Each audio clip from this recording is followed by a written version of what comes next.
सास का कायाकल्प। राधा को अपनी सास से बहुत प्यार था। मम्मी जी, आपकी साड़ी कितनी प्यारी लग रही है। काश मैं भी आपके जैसी साड़ी पहन पाती। अरे बेटा, हमारे जमाने में तो साड़ी ही चलती थी। तू क्या करेगी साड़ी पहनकर? दिन भर भागा दौड़ी करती है। साड़ी कंफर्टेबल नहीं फील कराएगी। तू तो ऐसे ही जचती है बेटा। राधा सास को लेकर घूमने जाती, सैर करती और उनसे खूब बातें किया करती थी। एक दिन, अरे राधा और माँ सुनो, अब हम लोगों को बम्बई चलना पड़ेगा। मेरी नई नौकरी वहीं लगी है। अरे वाह माँ, कितना मजा आएगा ना। अरे नहीं नहीं, मैं नहीं जाऊंगी। बड़ा शहर, बड़े लोग, मेरा दिल नहीं लगेगा। अरे माँ, मैं हूं ना आपके साथ। और सारा परिवार बड़े शहर में शिफ्ट हो जाता है। एक दिन, राधा, तू भी अब नौकरी में जाने लगी है। मैं तो बोर हो जाती हूँ। सोच रही हूँ आसपास की औरतों से दोस्ती कर लूँ। हाँ हाँ माँ, और क्या। यहाँ की औरतें तो किटी पार्टी और बहुत सी फन लविंग एक्टिविटी करती हैं। तो बेटा, दो चार फन लविंग से मुझे भी मिलवा देना। बहू सास के साथ बाहर निकलती है तो देखती है कि सास की उम्र की जो औरतें टहल रही हैं, उनका पहनावा ओढ़ावा सास से बिल्कुल अलग है। लेकिन फिर भी राधा एक औरत को रोकती है। Hello aunty, how are you? Oh great darling. Aunty, हम लोग यहाँ नए शिफ्ट हुए हैं। ये मेरी मम्मी है। क्या ये कल से आप लोगों को ज्वाइन कर सकती हैं? वो औरत सास की तरफ बड़ी ही अजीब नज़रों से देखती है, फिर कहती है, अब ठीक है, कल से भेज देना। सास समझ जाती है कि उस औरत को वो ठीक नहीं लगी, लेकिन फिर भी वो कुछ नहीं बोलती। अगले दिन, अरे माँ, अच्छी सी साड़ी पहनकर तैयार होकर जाइए। आपको आपकी दोस्तों के पास जाना है ना। और नहीं नहीं, मैं सोच रही हूँ घर पर बैठकर टीवी देखूं। वैसे भी रामायण का नया एपिसोड आएगा। नहीं माँ, आप जाओ ना, लोगों से मिलो, बात करो, अच्छा लगेगा। ना चाहते हुए भी सास उन लोगों के पास जाती है, लेकिन सभी सास से बुरा व्यवहार करते हैं।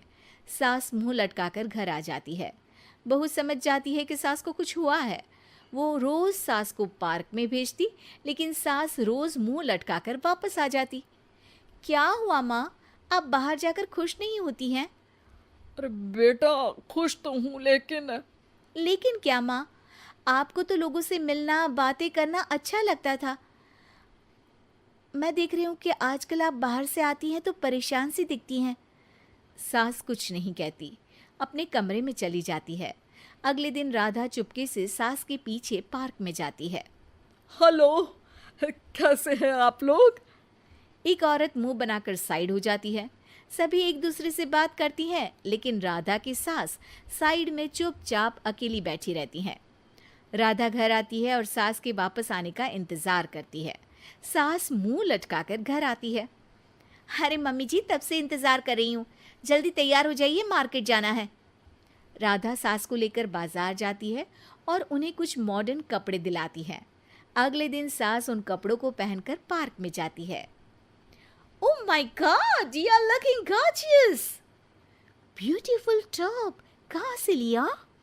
हे, मेरे घर में कल किटी है, तुम जरूर आना। अजीब औरतें हो तुम लोग। मैं रोज आती थी तब तो तुम लोग सीधे मुंह बात भी नहीं करती थी।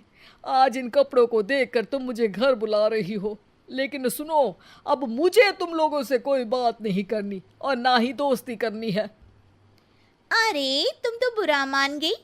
वैसे दोस्ती नहीं करनी थी तो ये कायाकल्प क्यों किया? ये मेरी बहू ने किया है। मैं यहाँ सिर्फ ये देखने के लिए आई थी कि तुमको मुझसे समस्या है या मेरे कपड़ों से। कपड़े तो बदले जा सकते हैं। अच्छा चलो, जो भी हो, अब हम लोग तुम्हें अपने साथ रखने को तैयार हैं। लेकिन अब मुझे तुम लोग नहीं पसंद। ये बोलकर राधा की सास वहां से चली जाती है। वाह माँ जी, आज तो आपका चेहरा खिला खिला सा लग रहा है। लगता है आपकी सहेलियों ने आपको अपना लिया। हाँ, वो तो अपनाना ही था। दिखावे वाली जो है वो, मेरे कपड़े बदलते ही उनका दिल बदल गया। लेकिन आज मैं उन्हें मना कर आई, अरे क्यों माँ जी?